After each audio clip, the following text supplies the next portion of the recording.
જે ગત સપ્તાહે જે છે એ IHIP રાજકોટ મહાનગરપાલિકાના જે આરોગ્ય કેન્દ્ર ઉપરાંત PKH અને PDUમાં જે વાહકજન્ય રોગો અને રોગચાળાના જે આંકડા નોંધાય છે એ મુજબ જોવા જઈએ તો ગત સપ્તાહે મેલેરિયા અને ચિકનગુનિયાના કોઈ પણ કેસ છે એ નોંધાયેલા નથી, પરંતુ ડેન્ગ્યુમાં જે છે 32 જેટલા કેસીસ છે એ નોંધાયેલા છે. આ ઉપરાંત શરદી ઉધરસ અને તાવના જે છે વાત કરીએ તો 1800 જેટલા કેસીસ છે નોંધાયેલા છે. ઝાડા ઉલટીના જે છે એ 230 જેટલા કેસીસ છે નોંધાયેલા છે, જ્યારે ટાઇફોઇડના 4 અને જોન્ડિસના જે છે એ 2 કેસ નોંધાયેલા છે, જ્યારે કોલેરાનો એક પણ કેસ છે ગત સપ્તાહે નોંધાયેલો નથી.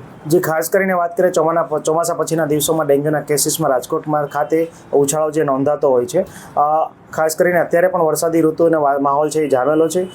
ખાસ કરીને જે એડિસ એજિપ્ટી મચ્છર જે છે પોતાના ઈંડા છે એ ભેજવાળી સરફેસ છે ત્યાં સપોર્ટ મળે તે રીતે મૂકતા હોય છે, અને એમાંથી 14 થી 21 દિવસની અંદર જે છે એડલ્ટ મોસ્કીટો જે છે એ બનવાની શક્યતા છે રહેલી હોય છે. આ ઉપરાંત કોઈ એડિસ ઇજિપ્તી નામનું જે મચ્છર જે છે એમાં જોવા જઈએ તો વાયરસનું ટ્રાન્સમિશન છે એ પોતાના ઈંડા મારફતે પણ થતું જોવા મળે છે, અને એના જ કારણે કોઈ તમને જો એડલ્ટ મચ્છર કરડે અને એની અંદર ડેન્ગ્યુનો વાયરસ હોય તો એની પછીની જે પેઢી છે એમાં પણ ડેન્ગ્યુનો વાયરસ આવવાની શક્યતા છે, ને એ રીતેનો ફેલાવો છે વ્યાપક રીતે થતો જોવા મળે છે. હાલ જે છે ખાસ કરીને પોરા અને એન્ટી લાર્વિસિડલ ઉપરાંત જે એન્ટી એડલ્ટ કામગીરી છે એ અમારી રાજકોટ મહાનગરપાલિકાની મેલેરિયા શાખા દ્વારા કરવામાં આવે છે.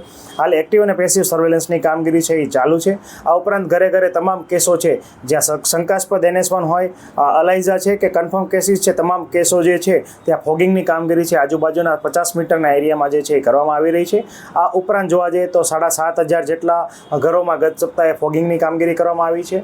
આ ઉપરાંત રાજ્ય કક્ષાએથી મળતી સૂચનાઓ મુજબ જે છે એ કાર્યવાહી કરવામાં આવે છે.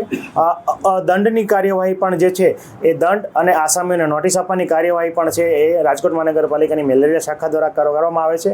ગત સપ્તાહે 69,000 જેટલી માતબર રકમનો જે દંડ જે છે એ પણ વસૂલ કરવામાં આવ્યો હતો, અને આગામી દિવસોમાં આ દંડની કાર્યવાહી હજી સ્ટ્રિક્ટ કરવાની છે એ જોગવાઈ કરવામાં આવેલ છે. આ ઉપરાંત જોવા જઈએ તો જેટલી કન્સ્ટ્રક્શન સાઇટો જે છે એને સીલ કરવાની કાર્યવાહી પણ જો ત્યાં પોરા અથવા એડલ્ટ મોસ્કીટો મળશે તો ત્યાં પણ આગામી દિવસોમાં આ કાર્યવાહી છે કરવામાં આવશે.